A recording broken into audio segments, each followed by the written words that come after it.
আসসালামু আলাইকুম রহমতুল্লাহ। ফোকাস বিশ্ববিদ্যালয় ভর্তি কোচিং কর্তৃক আয়োজিত সাবজেক্ট রিভিউ সেশনের আরেকটি সেশনে আপনাদের সবাইকে স্বাগতম জানাচ্ছি।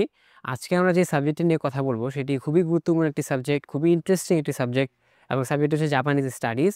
এবং আজকের এই সেশনে আমাদের সাথে যুক্ত আছেন এই ডিপার্টমেন্টে অধ্যয়নরত সাবিব ভাই। তো ভাই, কেমন আছেন আপনি? আমি ভালো আছি তাহমিদ, ধন্যবাদ আমাকে ইনভাইট করার জন্য এখানে। আপনি কেমন আছেন? আলহামদুলিল্লাহ। তো সাবির ভাই থেকে আমরা এই ডিপার্টমেন্টের আদ্যপন্ত সবকিছু জানবো।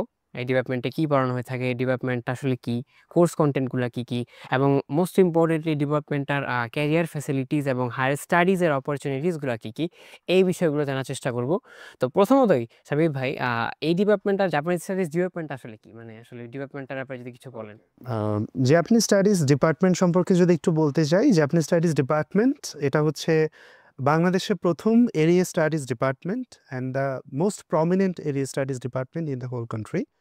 আমরাই শুরু করেছিলাম, এরপর আরও কিছু ডিপার্টমেন্ট বিভিন্ন ইউনিভার্সিটিতে চালু হয়েছে। আর আমাদের ডিপার্টমেন্টটা নিয়ে যদি বলি, এটা সামাজিক বিজ্ঞান অনুষদভুক্ত একটি ডিপার্টমেন্ট এবং সর্বকনিষ্ঠ ডিপার্টমেন্ট আমরা। মোট ১৬টি ডিপার্টমেন্ট রয়েছে সোশ্যাল সায়েন্স ফ্যাকাল্টিতে, এর মধ্যে আমরা ১৬তম। আমাদের যাত্রাটা নিয়ে যদি একটু আমি বলতে যাই, এটা লং স্টোরি শর্ট। অনেকে মনে করে যে কেন এত বেশি নতুন ডিপার্টমেন্ট ঢাকা ইউনিভার্সিটিতে তৈরি হয়? এটা কমন প্রশ্ন থাকে অনেকের। সেই জায়গা থেকে এটা বলতে চাই যে জাপানিজ স্টাডিজ ডিপার্টমেন্টের হিস্ট্রিটা এটা কিন্তু নতুন কিছু না। এটা ওভারনাইট তৈরি হয়নি।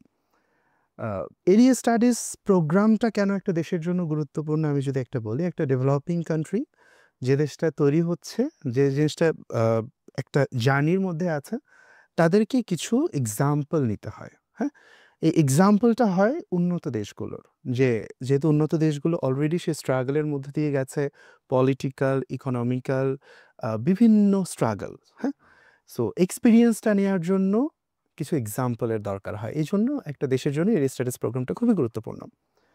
জাপানিজ স্টাডিজ, আমরা জানি যে জাপান এবং বাংলাদেশের যে সম্পর্কটা, এটা খুবই টাইম টেস্টেড একটা রিলেশনশিপ। এবং আমাদের মুক্তিযুদ্ধের সময় থেকে, অর্থাৎ ১৯৭১ সালের সময় থেকে এটা খুবই সুন্দর একটা সম্পর্ক এবং এটা কখনোই এই লেগেসি এটাকে ভাঙ্গা হয়নি। ১৯৯৪ সালে আমাদের ঢাকা বিশ্ববিদ্যালয়ে একটি জাপান স্টাডি সেন্টার তৈরি হয় বেসিক্যালি, যেটা ২০০২ সালে এসে আমাদের ইউনিভার্সিটির অন্তর্ভুক্ত হয় post graduate diploma in Japanese studies একটা কোর্স দেবার মাধ্যমে।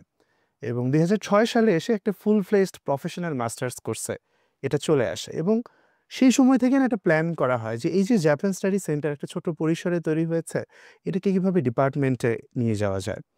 ২০১৩ সালে এসে আমরা একটা funding pi. A a Abul Barkat piece and progress foundation এবং মারিয়াম ফাউন্ডেশন থেকে মোটামুটি ৪৫ লক্ষ টাকার একটা ফান্ডিং আমরা পাই। এবং তখন থেকে আসলে জার্নিটা শুরু, যে কিভাবে এই ছোট্ট সেন্টারটাকে আমরা একটা ডিপার্টমেন্টে তৈরি করতে পারি। এবং অলমোস্ট ৩.৫ বছর পরে ২০১৭ সালে এসে ১১ July department of Japanese studies একটা ফুল ফ্লেজড ডিপার্টমেন্ট হিসেবে এটা আত্মপ্রকাশ করে। তো খুবই খুবই ইন্টারেস্টিং একটা স্টোরি, এবং ডিপার্টমেন্টটাও খুবই ইন্টারেস্টিং। তো ভাইয়ের কাছে আমরা যে প্রশ্নটা এখন করব, যে এই ডিপার্টমেন্ট আসলে কি কি আছে, এবং হচ্ছে কোর্স কন্টেন্টগুলো কি কি কি কি পড়ানো হয়, এই বিষয়গুলো। সো আমি যদি বলি, এখন ডিপার্টমেন্ট অফ জাপানিজ স্টাডিজ আমরা যেহেতু বললাম ২০১৭ সাল থেকে আমরা রান করছি, আমাদের এখন একটা ৪ বছরের honours programme BSS honours in Japanese studies চালু রয়েছে, যেটার জন্য ভর্তি পরীক্ষা হয়েছে এবং আমরা আমাদের নতুন ব্যাচকে স্বাগত জানানোর জন্য আজকে এসছি। এবং এটা একটা আ ৪ বছরের কোর্স। প্রতিটা আ আ ইয়ারে ২ টো করে সেমেস্টার রয়েছে। Total ৮ semesters course. আমাদের রেগুলার মাস্টার্স প্রোগ্রাম হচ্ছে ১ বছর, ২ টো সেমেস্টার রয়েছে। এছাড়াও একটা masters in Japanese studies programme offer করা হয়, যেটা আবার ২ বছরের। হ্যাঁ? এমজেএস প্রোগ্রাম বলি, সেটার ৪ টা সেমেস্টার থাকে। ২০০৬ সাল থেকে যে প্রফেশনাল মাস্টার্স কোর্স, যেটা নিয়ে একটু আগে বললাম যে জাপান স্টাডি সেন্টার থেকে যেটা শুরু হয়েছিল, সেটা এখনো কন্টিনিউড আছে এবং এখনো সেটা চলছে। রিসেন্টলি আমাদের এমফিল প্রোগ্রামটা ডিপার্টমেন্ট থেকে লঞ্চ করা হয়েছে এবং আমরা খুব দ্রুত আশা করছি যে হায়ার স্টাডিজের জন্য পিএইচডি প্রোগ্রামটা খুব দ্রুত ডিপার্টমেন্ট থেকে চালু হবে। জাপানিজ স্টাডিজে কি কি আছে এটা নিয়ে যদি আমি একটু বলি, আমরা খুবই ছোট একটা ডিপার্টমেন্ট, ডেফিনিটলি ইয়েস, বাট আমাদের রিসোর্সের জায়গা থেকে we are very well equipped. আমাদের ৪ টা ক্লাসরুম রয়েছে। এর মধ্যে একটা হচ্ছে আ মোটামুটি 150 সিটেড ভার্চুয়াল ক্লাসরুম, যেখানে আমাদের জাপানিজ প্রফেসর, বিভিন্ন দেশ থেকে আমাদের যে ভিজিটিং এবং অনারারি প্রফেসর রয়েছে, তারাও ক্লাস নিতে পারেন। দুটো ক্লাসরুম রয়েছে আমাদের, একদম ডিজিটাল ক্লাসরুম, কোনো রকম কোনো চক ডাস্টার নাই, there is digital board and other stuffs. And আমাদের আরও একটি ক্লাসরুম রয়েছে, সেটাও digitally occupied, equipped, digitally equipped. মোটামুটি এই হচ্ছে ডিপার্টমেন্ট অফ জাপানিজ স্টাডিজ। আমাদের ফ্যাকাল্টি মেম্বার নিয়ে যদি আমরা একটু বলি, আমরা এখন রাইট নাও 254 সদস্যের একটা পরিবার, 254 জন শিক্ষার্থী কন্টিনিউড রয়েছে। 8ম ব্যাচকে আমরা স্বাগত জানাবো। আর 9 জন ফুল টাইম ফ্যাকাল্টি মেম্বার রয়েছেন আমাদের, এর মধ্যে 4 জন পিএইচডি হোল্ডার এবং খুব প্রমিনেন্ট জাপানোলজিস্ট। বাংলাদেশ এবং জাপান সম্পর্কের জায়গাটাতে আমাদের 2 জন ফ্যাকাল্টি মেম্বার স্টাডি লিভে রয়েছেন, একজন রয়েছেন বর্তমানে জাপানে পিএইচডি প্রোগ্রামের জন্য, একজন কানাডায়, এবং আরেকজন খুব দ্রুত ইউএসএতে যাচ্ছেন। 6 জন পার্ট টাইম ফ্যাকাল্টি মেম্বার আমাদের রয়েছেন। আমাদের একজন অনারারি প্রফেসর রয়েছেন, professor Ogawa from Kobe University, Japan, এবং 3 জন ভিজিটিং প্রফেসর আমাদের রয়েছেন, একজন ইউএসএ থেকে, একজন ফিলিপিন্স থেকে এবং একজন জাপান থেকে, একজন রিসার্চ ইন্টার্ন, এবং এছাড়াও 3 জন রিসার্চ ফেলো রয়েছে। খুবই রিসোর্সফুল একটি ডিপার্টমেন্ট। তো সাধারণত একটা প্রশ্ন কিন্তু আমাদের মনে জাগে যখন নামটা শুনি যে জাপানিজ স্টাডিজ, যে হয়তো বা এখানে শুধু জাপানিজ ভাষা নিয়ে পড়াশোনা করা হয়ে থাকে। তো ভাইয়ের কাছে প্রশ্ন করবো, আসলে কি ব্যাপারটা এমনই ভাই যে it's a very common misconception about Japanese studies, যে নামটা শুনে অনেকে মনে করে যে আমরা জাপানি ভাষা নিয়ে শুধুমাত্র পড়াশোনা করি, বাট এটা একদমই না। আমাদের জাপানিজ ভাষা নিয়ে শুধুমাত্র পড়াশোনা করার জন্য একটা আলাদা ডিপার্টমেন্টই রয়েছে। আমাদের very friendly department, Japanese language and culture institute of modern languages, আইমেল আমরা যেখানে বলি, সেখানে জাপানিজ স্টাডিজ ডিপার্টমেন্টটা নিয়ে যদি বলি, এটা একটা মাল্টিডিসিপ্লিনারি ডিপার্টমেন্ট। আমি যদি কোর্স কারিকুলামগুলো আপনাকে একটু বলি, এটা আপনি বুঝতে পারবেন।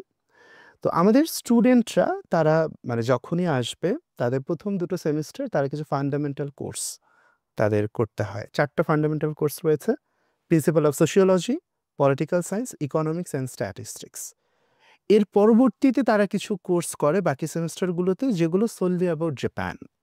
আমরা পুরো জাপানের বিভিন্ন আসপেক্ট নিয়ে পড়াশোনা করি: Japanese philosophy, Japanese history, Japanese education, Japanese modernisation, ICT in Japan, Japanese business management, Japanese corporate culture, Japanese tourism, এবং আরও অনেক বিষয় যেগুলো পুরো জাপানকে অ্যানালাইসিস করার জন্য জরুরি। এবং প্রতিটা ডেফিনেটলি, যেহেতু আমরা সামাজিক বিজ্ঞান অনুষণভুক্ত, আমরা সামাজিক বিজ্ঞানের আঙ্গিকেই সাবজেক্টগুলো পড়ে থাকি।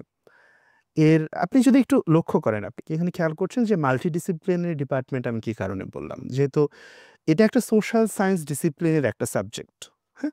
কিন্তু আমরা কিন্তু শুধুমাত্র সোশ্যাল সায়েন্সে সীমাবদ্ধ থাকছি না। যেমন কিছু কোর্স এখানে পড়ানো হচ্ছে, যেমন Japanese business management, Japanese corporate culture. এগুলো কিন্তু হচ্ছে যেগুলো বিজনেস অ্যাডমিনিস্ট্রেশন ডিসিপ্লিন, সেটার সাবজেক্ট। কিছু সাবজেক্ট আপনি দেখছেন যে যেটা হলো আর্টস ডিসিপ্লিনের সাবজেক্ট, যেমন ফিলসফি, হিস্ট্রি, হ্যাঁ? এগুলো কিন্তু আর্টস ডিসিপ্লিনের।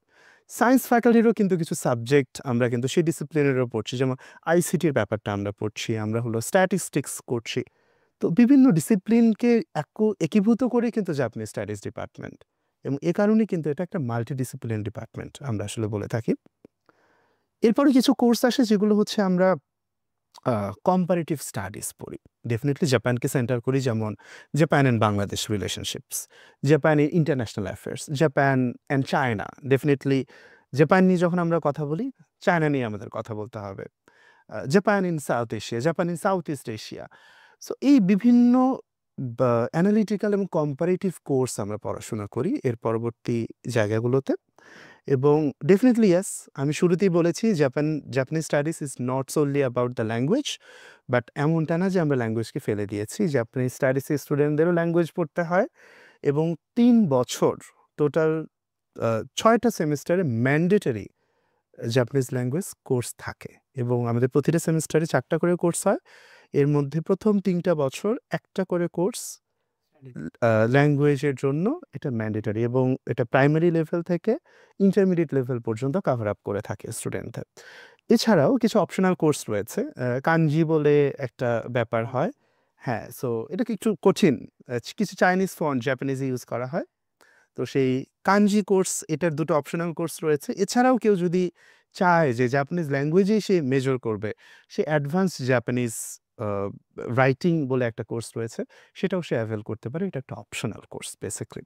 এসব কিছু বাদ দিয়েও আমি শুরুতেই যেটা বললাম যে এরিয়া স্টাডিজ একটা প্রোগ্রাম আমরা বলছি, এরিয়া স্টাডিজ প্রোগ্রাম আমরা উদ্দেশ্যটা আপনাকে বলে দিছি যে আমি অন্য দেশ থেকে এক্সাম্পল নেব, উন্নত একটা দেশ সম্পর্কে আমি পড়বো, আমি নিজের দেশে এসে ইমপ্লিমেন্ট করব।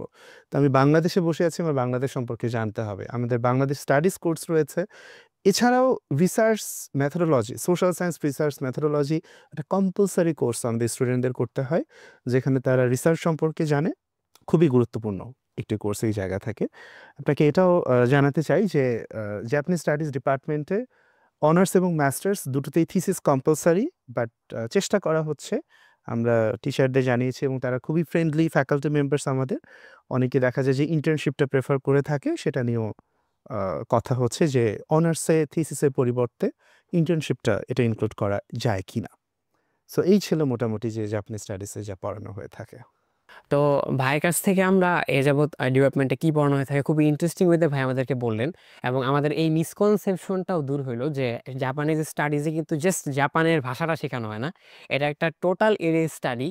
পুরো জাপানের যেই সমাজটা আছে, সে পুরো সমাজটা টোটাল হোল জাপানটা নিয়ে কিন্তু পড়াশোনা হয়ে থাকে। খুবই ব্রড একটা সাবজেক্ট। তো ভাইয়ের কাছে একটা প্রশ্ন করবো এখন, সেটা হচ্ছে যে স্কিল ডেভেলপমেন্ট নিয়ে জাপানিজ স্টাডিজ ডিপার্টমেন্টে কোনো কার্যক্রম হয় কিনা, বা কি কি স্কিল ডেভেলপ করা যায় ডিপার্টমেন্টে পড়লে?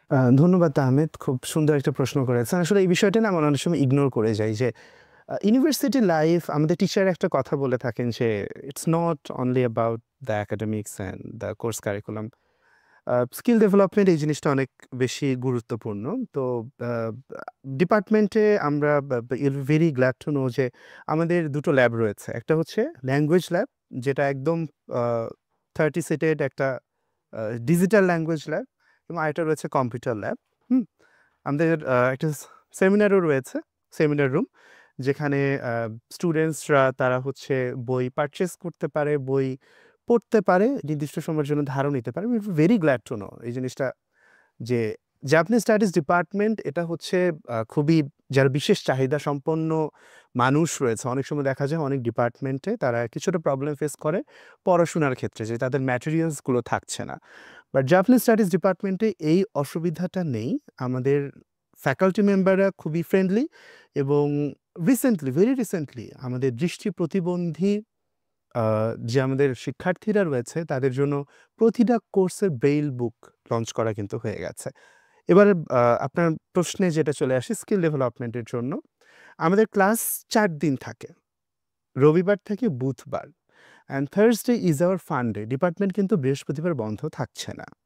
এই দিনটা হচ্ছে আমাদের স্কিল ডেভেলপমেন্ট ডে আমরা বলে থাকি। হ্যাঁ, এই যে কোর্স কারিকুলামে আপনি নিজেও জানেন যে একটা বিশ্ববিদ্যালয় কখনোই সবকিছু কাভার আপ করতে পারে না, স্টুডেন্টদের অনেক কিছু দরকার হয়। যেমন একটা কম্পিউটার কোর্স, কম্পিউটার টেক যে স্কিলটা যেটা দরকার হয়ে থাকে, জাপানিজ স্টাডিজ ডিপার্টমেন্ট যখন এটা বুঝলো যে আমাদের স্টুডেন্টদের তাদেরকে স্কিলফুল করে ফেলতে হবে, তখন তারা অ্যাডিশনাল কিছু কোর্সেস কিন্তু লঞ্চ করেছে, এবং বেশ কিছু ব্যাচ কমপ্লিট হয়েছে, আরও কিছু ব্যাচ আসছে, যেটা আইসিটি ডিভিশনের সাথে আমাদের কোল্যাব করে আমাদের ডিপার্টমেন্টই ক্লাস হয়, আমাদের স্টুডেন্টরা সেখানে কম্পিউটার শেখান।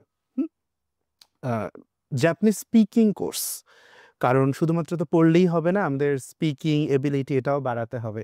এর জন্য কিছু অ্যাডিশনাল কোর্সেস কিন্তু লঞ্চ হয়েছে, এবং আমাদের কুনিসেন্সে আমরা বলি উনি বাইরে থেকে এসে আমাদের প্রতি বৃহস্পতিবার এসে ক্লাস নিয়ে যান স্টুডেন্টদের জাপানিজ স্পিকিং এবিলিটি সেটাকে বাড়ানোর জন্য। এছাড়াও ভেরি গ্ল্যাড টু নো যে জাপানিজ স্টাডিজ ডিপার্টমেন্টে 4টি স্টুডেন্ট রান ক্লাব রয়েছে, নিজের social impact club, Japanese studies English forum, Japanese studies research forum, এবং আমাদের স্পোর্টস ক্লাব। এই 4টা ক্লাব সম্পূর্ণভাবে স্টুডেন্টরা রান করে, ডেফিনেটলি টিচাররা আমাদের মডারেট করেন, এবং এই সমস্ত ক্লাব অ্যাক্টিভিটিস কিন্তু বৃহস্পতিবারে এসে বেসিক্যালি হয়ে থাকে। তো ইউ সি যে কিভাবে একটা ডিপার্টমেন্ট হেল্প করছে স্টুডেন্টদের তাদের স্কিল ডেভেলপমেন্ট করার জন্য। তো ভাইয়ের কথায় কিন্তু এই বিষয়গুলো উঠে আসলো যে একটা দিনই রাখা হয়েছে জাস্ট স্কিল ডেভেলপমেন্টের জন্য, খুবই আনবিলিভেবল, এবং হচ্ছে বলতে গেলে একদম নতুনই একটা এই ধারণাটা। আমাদের অন্য ডিপার্টমেন্টগুলোতে কিন্তু এই ব্যাপারটা নাই যে আলাদা একদিন রাখা হয় ডিপার্টমেন্টাল টোটাল ফান ডে হিসেবে। তো খুবই দারুণ, খুবই চমৎকার।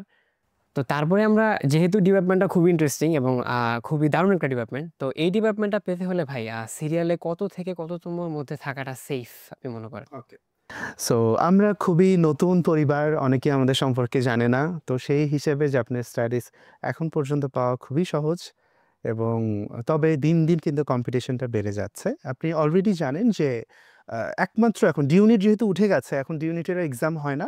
শুধুমাত্র বি ইউনিটে পরীক্ষা দেবার মাধ্যমে কিন্তু জাপানিজ স্টাডিজে আসা সম্ভব। আমরা জানি যে বি ইউনিটে মোটামুটি বোধহয় ২৯০০-র বেশি সিট রয়েছে, ২৯৩৪টা। এর মাঝে আমাদের যারা এইচএসসিতে মানবিক বিভাগে ছিল তাদের জন্য ১৭০৭টা টোটাল সিট রয়েছে। এর মাঝে ১০টা সিট হচ্ছে জাপানিজ স্টাডিজের জন্য। দ্যাট মিনস আমাদের টোটাল প্রতিটা ব্যাচের স্টুডেন্ট এখন আসছে ৫০ জন করে। এর মধ্যে ১০ জন আসছে মানবিক বিভাগ থেকে। বি ইউনিটের হচ্ছে ৯৪৪ জন হচ্ছে বিজ্ঞান বিভাগ থেকে তারা আসন পায়। হুম? এবং সেটার মধ্যে ৩০ জন হচ্ছে জাপানিজ স্টাডিজে আসতে পারবে। অর্থাৎ বিজ্ঞান বিভাগের জন্য জাপানিজ স্টাডিজে ৩০টা সিট বরাদ্দ রয়েছে এবং যারা ব্যবসায় শিক্ষা বিভাগে ছিল এইচএসসিতে টোটাল বি ইউনিটে ২৮৩টা সিট রয়েছে, এর মধ্যে ১০টা সিট রয়েছে জাপানিজ স্টাডিজের জন্য। আমি যদি বিগত বছরের ডেটাগুলো একটু অ্যানালাইসিস করে বলি, ফার্স্ট অফ অল এটা টোটাল অ্যাজাম্পশন। এটা কখনোই এস্টিমেট করা যায় না যে কোন পজিশন থেকে কে কিভাবে কি পাবে। বাট বিগত বছরের আঙ্গিকে যদি বলা যায়, তুমি যদি এইচএসসিতে মানবিক বিভাগে থেকে থাকো এবং তোমার সর্বশেষ পজিশন যদি ১৩৫০-এর আশেপাশে হয়, তাহলে লাস্ট মাইগ্রেশন থেকে তুমি জাপানিজ স্টাডিজ হয়তো অ্যাভেল করতে পারবা। লাস্ট ইয়ার এই পজিশনটা ছিল ১৩৭১। হ্যাঁ, তুমি যদি বিজ্ঞান বিভাগের হয়ে থাকো, বি ইউনিটে এক্সাম দিয়ে থাকো, তোমার পজিশন যদি হয়ে থাকে ৯১০, ৯২০-এর আশেপাশে, তাহলে এটা সর্বশেষ পজিশন। লাস্ট মাইগ্রেশন থেকে তুমি জাপানিজ স্টাডিজ অ্যাভেল করতে পারবা। লাস্ট ইয়ার এইটা ছিল ৯৪৪তম। এবং যদি ব্যবসায় শিক্ষা বিভাগের এইচএসসিতে হয়ে থাকে এবং পজিশন যদি মোটামুটি ২৬০-এর আশেপাশে হয়, তাহলে সর্বশেষ সে হচ্ছে জাপানিজ স্টাডিজ হয়তো পাবে। এরপরে হয়তো আর পাওয়া সম্ভব হবে না। লাস্ট ইয়ার এটা ছিল একদমই ২৮৩ টোটাল। মোটামুটিভাবে এই। But again saying it's a very important note যে এস্টিমেট করা কখনোই সম্ভব না। আমরা প্রতি বছর অ্যাডমিশন টেস্টে নতুন নতুন ডাইমেনশন দেখি। তো সাবজেক্ট চয়েস দেওয়ার সময় আমি ডেফিনেটলি তোমরা যারা সাবজেক্ট চয়েস দিচ্ছ, আমি এটা অলওয়েজ সাজেস্ট করি যে তুমি এমনভাবে সাবজেক্ট চয়েস দিবা, তোমার পজিশন যাই হোক না কেন, তোমার পছন্দের সাবজেক্টগুলো যাতে আগে থাকে এবং তুমি মনে করবা যে তুমি হচ্ছে দ্য ফার্স্ট পজিশন হোল্ডার। তোমার এত কিছু ভাবার দরকার নেই। কারণ অনেক সময় হয় কি যে নিচের পজিশনে যদি তোমার প্রিয় সাবজেক্টটা রেখে দাও এবং দেখা যায় যে তুমি পরবর্তীতে সেটা অ্যাভেল করতে পারছো, তখন একটা আফসোস থেকে যাবে। Definitely yes. তো ভাই হচ্ছে খুবই গুরুত্বপূর্ণ একটা কথা বললো সাবজেক্ট চয়েস নিয়ে, সেটা হচ্ছে যে আমরা যে লিস্টটা করি, যদি যে পছন্দের সাবজেক্ট থাকে সেটা শুরুতেই রাখা, এটা খুবই ভালো একটা বিষয়। এই ভুলটা প্রতি বছরই অনেক শিক্ষার্থী করে থাকে, যে পছন্দের সাবজেক্টগুলো অন্য সাবজেক্টের থেকে নিচে রাখে, কিন্তু পরবর্তীতে দেখা গেলো সে ওটা পায় গেছে কিন্তু পড়তে পারে না। তো এই আফসোসটা থেকে যায়। তো এই ব্যাপারটা খুবই সতর্ক হবে তোমরা যারা সামনে সাবজেক্ট চয়েস দিবে। তো তো তারপরে আমরা ভাইয়ের কাছে এই ইন্টারেস্টিং সাবজেক্টটার মোস্ট ইম্পর্টেন্ট যে বিষয়টা, সেটা হচ্ছে যে ক্যারিয়ার ফ্যাসিলিটিস এবং হায়ার স্টাডিজের যে অপরচুনিটি, এই বিষয়গুলো নিয়ে প্রশ্ন রাখবো। Okay, thank you Hamid, first of all প্রশ্নটা করার জন্য। Now let's have some practical discussions. Because প্রথম আমি যখন জাপানিজ স্টাডিজে আসি, আমি জানতাম না আসলে ডিপার্টমেন্টটাকে। আমি তো আরও ৩ বছর আগে এসেছি। তো আমি যখন এই ডিপার্টমেন্টে আসি, আমাকে প্রশ্ন করা হতো, তোমার তো ক্যারিয়ার বাংলাদেশে নাই, তুমি কি করবা? হ্যাঁ, আমি আগে একটু ডিফেন্ড করা ট্রাই করতাম। আমি এখন আর কোনো উত্তর দেই না, আমি হাসি। কারণ I believe action speak louder than words. So আমি যদি কিছু ফ্যাক্ট বলি, আমি বলবো না এখানে যেতে পারবা, ওখানে যেতে পারবা। যা হয়েছে আমি সেটা বলি। ব্যাপারটা হচ্ছে কি, জাপানিজ স্টাডিজ গ্র্যাজুয়েট আমাদের এখন পর্যন্ত ৩টা ব্যাচ গ্র্যাজুয়েট করে বের হয়েছে। 2টো batch honours masters completed, third batch যেটা সেটা অনার্স মাত্র করলো, তারা মাস্টার্স করছে রাইট নাও আর কি। তো আমাদের ৩টা সিনিয়র ব্যাচের অনেকেই এখন কোথায় কোথায় কাজ করছে আমি একটু বলি। Big giant Japanese corporate as like Mitsubishi corporation, JICA, Sumitomo corporation etcetera. এই নামগুলো আমার মনে হয় যে সবাই আমরা কম বেশি জানি। এখন প্রশ্নটা হতে পারে যে এই যে জাপানিজ স্টাডিজ গ্র্যাজুয়েট, তারা কিভাবে এখানে যাচ্ছে? হ্যাঁ, যাওয়ার বেশ কিছু কারণ রয়েছে। কারণগুলোর মধ্যে আমি যদি প্রথমত বলি, understanding the Japanese mindset. Japanese স্টাডিজের কোর্স কারিকুলামটা আমি যখন আপনার সাথে শেয়ার করলাম, আপনি এটা দেখেছেন কিনা জানি না, যে it covers up everything regarding Japan. So মানে not only the language, it's a complete department আমরা যেটা বলছি। তো জাপানিজ মাইন্ডটা জাপানিজদের সাথে কাজ করার জন্য অনেক বেশি গুরুত্বপূর্ণ। তারপরে যেমনটা হচ্ছে যে জাপানিজ কালচারের সাথে আমাদের যে বিভিন্নভাবে এক্সপোজার হয় কি যে বিভিন্ন জায়গায় ন্যাশনাল মিউজিয়ামে হচ্ছে, শিল্পকলায় হচ্ছে, দেখা যাচ্ছে কোনো জাপানিজ ইভেন্ট হচ্ছে, ওখানে হাপ্পি পরে যে স্টুডেন্টরা থাকে তারা কিন্তু জাপানিজ স্টাডিজ ডিপার্টমেন্টের স্টুডেন্টরা থাকে, থ্রু ভলেন্টিয়ারিং। অ্যাম্বাসিতে বিভিন্ন ইভেন্ট হয়ে থাকে। আমরা প্রতি বছর একবার করে ধুমধাম করে জাপানিজ স্টাডিজ ডে আমরা অর্গানাইজ করে থাকি। এক্স্যাক্টলি। এছাড়া বিভিন্ন ওয়ার্কশপ অর্গানাইজ হয়। এগুলোর থ্রুতে আমরা জাপানিজ কালচারটা বুঝতে পারি, এবং জাপানিজদের সাথে কাজ করতে গিয়ে না এই জাপানিজ কালচারটা খুব বেশি জানাটা ইম্পর্ট্যান্ট। এর পরবর্তীতে আমি যদি বলি যে জাপানিজ স্টাডিজ গ্র্যাজুয়েট তাদের স্ট্রং কমিউনিকেশন এবং প্রেজেন্টেশন স্কিল রয়েছে। কী কারণে? প্রতিটা সেমিস্টারে আপনি কিচ্ছু জানেন না, আপনি কথা বলতে পারেন না, বাট প্রতিটা সেমেস্টারে যদি আপনাকে ২-৩টা করে প্রেজেন্টেশন দিতে হয়, তার মানে আপনাকে ২-৩টা করে পিপিটি বানাইতে হবে। একটা ওয়ার্ক প্লেসে এর থেকে বড় স্কিল আপনার কি হতে পারে? সো ডেফিনিটলি তাদের presentation skill is very good.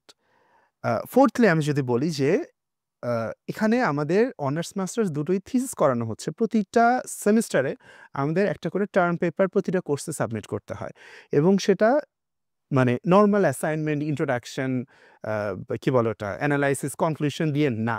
Definitely সবটাই রিসার্চ পেপার ফরম্যাটে।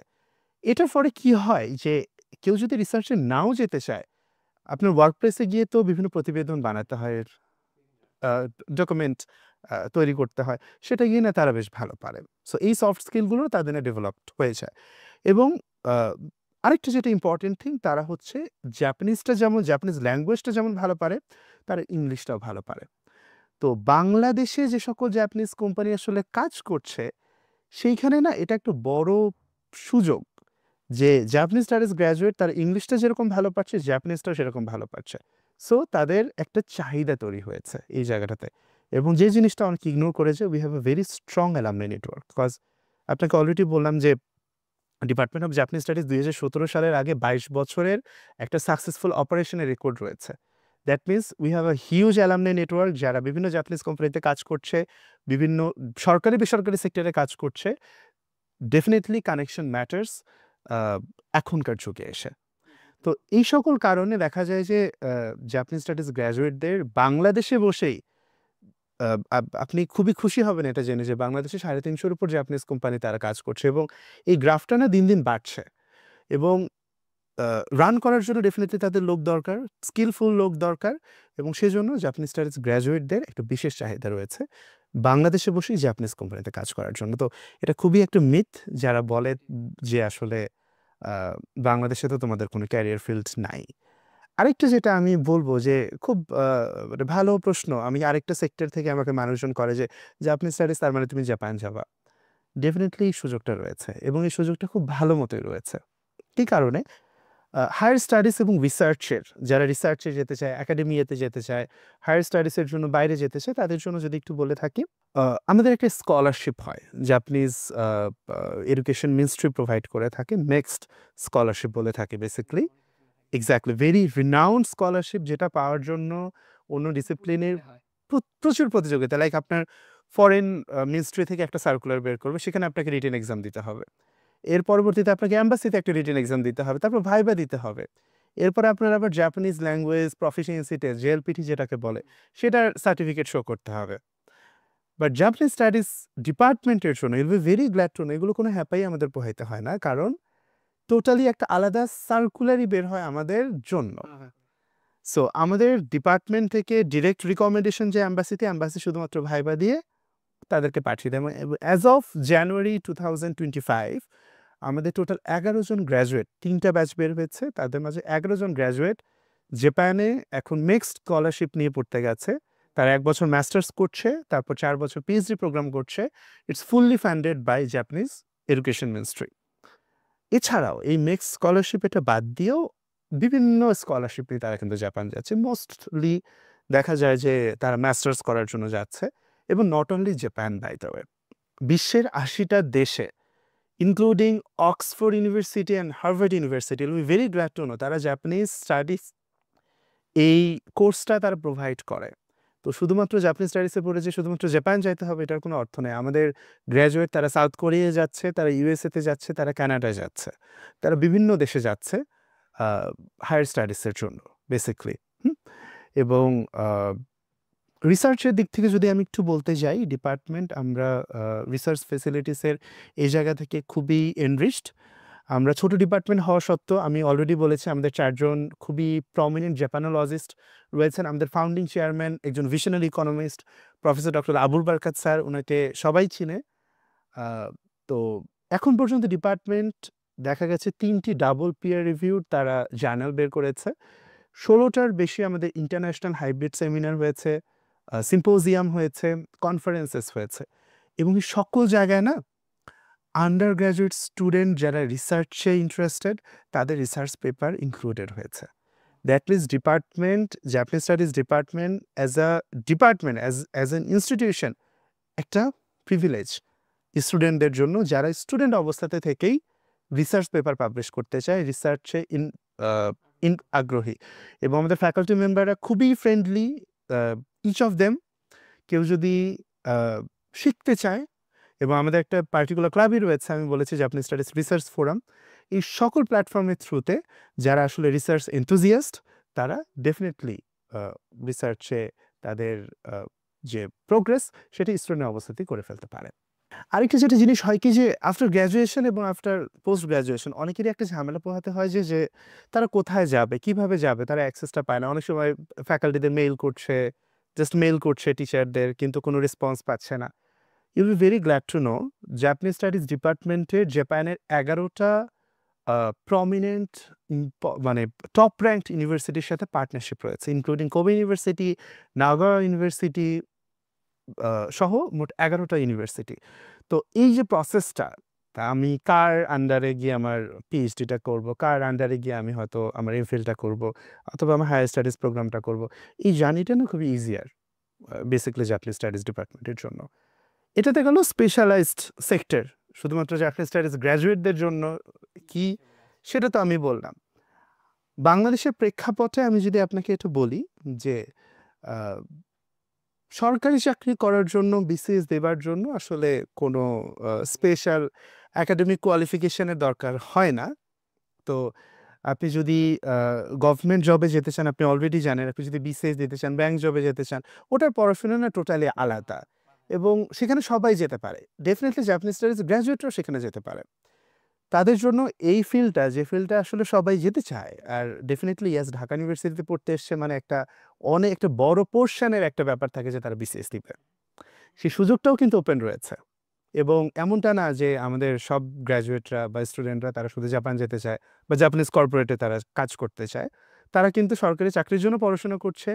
এবং I'll be very glad to know যে আমাদের অনেক সিনিয়র যারা অলরেডি গ্র্যাজুয়েটেড হয়েছে তারা বিভিন্ন ব্যাংকে কাজ করছে, এনজিওতে কাজ করছে, ইভেন তারা ওয়ার্ল্ড ব্যাংকের মতো জায়গায় তারা ইন্টার্নশিপও করছে। সো বিভিন্ন প্রজেক্টেও কাজ করছে ইন্টারন্যাশনাল বিভিন্ন আইএনজিওর সাথে, they have been working even. So এই সুযোগটাও ডেফিনেটলি ওপেন থাকছে। আর ভাই কিন্তু ওনার ক্যারিয়ার অপরচুনিটিস বলার মাধ্যমে আরেকটা মিসকনসেপশন আমাদের থেকে দূর করলেন। সেটা হচ্ছে আমরা কিন্তু অনেক ক্ষেত্রে যেটা ধারণা করে থাকি যে সাবজেক্টের নাম শুনি নাই, ছোট সাবজেক্ট, এরকম মনে করে আমরা মনে করি কি যে এগুলোর ক্যারিয়ার বোধহয় নাই। এই আইডিয়াটা কিন্তু একদমই ভুল। আমরা যত নতুন সাবজেক্ট ইন্ট্রোডিউস করতেছি, যত প্র্যাকটিক্যাল সাবজেক্ট ইন্ট্রোডিউস করতেছি, এগুলোর জব ফিল্ড বা ক্যারিয়ার অপরচুনিটি কিন্তু আরও বড়, অনেক বড়, ইনক্লুডিং রিসার্চ ফ্যাসিলিটিস। যেমন ভাই যেটা জাপানিজ স্টাডিজের ব্যাপারে বললেন যে এটাতে কিন্তু অনেক সুযোগ রয়েছে, অনেক সুযোগ রয়েছে এক কথায় বলতে গেলে। তা আমি বলবো যে তোমরা যারাই সাবজেক্ট চয়েস দিবে এই ব্যাপারটা একটু মাথায় রাখবে যে এই সাবজেক্টগুলো কিন্তু কোনোভাবেই মানে হেলায় ফেলে দেওয়ার সাবজেক্ট না, খুবই গুরুত্বপূর্ণ সাবজেক্ট এবং খুবই লুক্রেটিভ সাবজেক্ট বললাম এটাকে, অনেক সুযোগ রয়েছে এগুলাতে।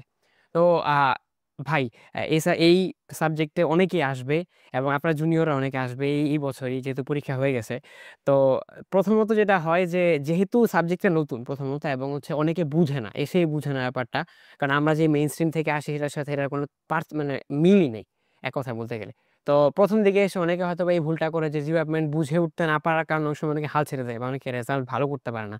তো রেজাল্ট ভালো করার জন্য প্রথম দিকে ডিপার্টমেন্টটার হাল ধরার জন্য আপনার থেকে কিছু সাজেশন আমরা এক্সপেক্ট করছি। যে কোনো জায়গায় আসলে সাকসেসফুল হওয়ার জন্য you have to work hard. ব্যাপারটা হচ্ছে এই জায়গাটাতেই। আমার যেটা মনে হয় যে নিয়মিত থাকা, ক্লাসগুলো নিয়মিত অ্যাটেন্ড করা, এক্সামগুলো নিয়মিত অ্যাটেন্ড করা, কোনো ডেডলাইন মিস না করা, যে টার্ম পেপার রয়েছে, অ্যাসাইনমেন্ট রয়েছে, সেগুলোতে নিয়মিত সাবমিট করে ফেলা, ডেফিনিটলি ইয়েস। আর যেহেতু একটা নতুন ল্যাঙ্গুয়েজ শিখতে হচ্ছে যেটা অলরেডি ইনক্লুডেড, আমাদের খুবই স্কিলড টিচার্স রয়েছে, আমাদের ল্যাঙ্গুয়েজ টিচার্স। তো সেই জায়গায় একটু ক্লাসে মনোযোগী হওয়াটা ইটস ডেফিনিটলি ইম্পর্টেন্ট। এবং এই টোটাল জার্নিতে আমরা জানি যে অনেকে ঢাকার বাইরে থেকে আসে, অনেকের অনেক ফিনান্সিয়াল প্রবলেম থাকে, অনেক রকম চ্যালেঞ্জের মুখোমুখি কিন্তু তারা হয়। তো এই জার্নিটাকে ইজিয়ার করার জন্য যতটা সম্ভব স্টুডেন্টদের একাডেমিক্সে ফোকাস রাখার জন্য জাপানিজ স্টাডিজ ডিপার্টমেন্ট কিন্তু কাজ করছে। Will be very glad to know যে আমাদের টোটাল 254 জন স্টুডেন্ট, এর মাঝে কিন্তু জাপানিজ স্টাডিজ ডিপার্টমেন্ট এখন পর্যন্ত 56 জন স্টুডেন্টকে ফিনান্সিয়াল অ্যাসিস্ট্যান্স প্রোগ্রাম দিতে পেরেছে, যার ফলে তাদের যে এডুকেশনাল জার্নি এটা ইজিয়ার হয়েছে। এবং নট অনলি দ্যাট, স্টুডেন্টদের এনকারেজ করার জন্য যারা একাডেমিক্সে ভালো, যারা ভালো রেজাল্ট করছে, তাদের জন্য একটা স্কলারশিপ কিন্তু জাপানিজ স্টাডিজ গত 3 বছর ধরে দিয়ে আসছে, that is Mitsubishi corporation scholarship. And এই স্কলারশিপটা এটা আই প্রাউডলি সে যে ডিপার্টমেন্ট অফ জাপানিজ স্টাডিজ প্রথম ডিপার্টমেন্ট ঢাকা ইউনিভার্সিটির মধ্যে প্রতিটা স্টুডেন্ট এখানে যারা এখন পর্যন্ত 15 জন এই স্কলারশিপটা পেয়েছে, প্রত্যেকে মোটামুটি অ্যারাউন্ড 1,16,000 টাকার একটা স্কলারশিপ পেয়েছে এককালীন। এবং ঢাকা ইউনিভার্সিটিতে as a under graduate student এটা হচ্ছে যে কোনো ডিপার্টমেন্টে প্রথম। এর বেশি বা বড় অ্যামাউন্টের কোনো স্কলারশিপ আসলে কোনো ডিপার্টমেন্ট প্রোভাইড করে থাকে না। সো ডেফিনিটলি ইয়েস, জার্নিটা ইজি করার জন্য ডিপার্টমেন্ট কাজ করছে, বাট আপনাকেও এগিয়ে আসতে হবে, পড়াশোনা করতে হবে। তো বলতে গেলে কমন বিষয়গুলো যে আমাদের কনসিস্টেন্সিটা রাখাটা কিন্তু ইম্পর্টেন্ট, এবং যেহেতু একটা এরিয়াল স্টাডি, ওই এরিয়াটার উপর ইন্টারেস্ট রাখাটাও কিন্তু খুবই গুরুত্বপূর্ণ একটা বিষয়। তো ভাই আমাদেরকে বলে দিল কীভাবে হচ্ছে যারা তোমরা আসবে এই ডিপার্টমেন্টে, কোনোভাবে হতাশ হওয়ার কারণ নেই। সবাই হচ্ছে নিজের কনসিস্টেন্সিটা রাখবে এবং পার্টিকুলার সাবজেক্টটার উপর ইন্টারেস্টটা বজায় রাখবে, এবং নিয়মিত রেগুলার হওয়া এটা আসলে সবার জন্য প্রযোজ্য। তো আমরা আমাদের সাবজেক্ট রিভিউর এই সেশনটা শেষ দিকে চলে এসেছি। সাবিব ভাইকে আবারও ধন্যবাদ দিচ্ছি এত দারুণভাবে তার ডিপার্টমেন্টকে উপস্থাপন করার জন্য। তো আমাদের আজকের সেশনটি এখানেই শেষ হবে, এবং সবাইকে আবারও শুভকামনা জানাচ্ছি, এবং দেখা হচ্ছে ফোকাসের অন্য একটি সেশনে। ওয়েলকাম টু মিনি জাপান, আরিগাতো গোজাইমাস।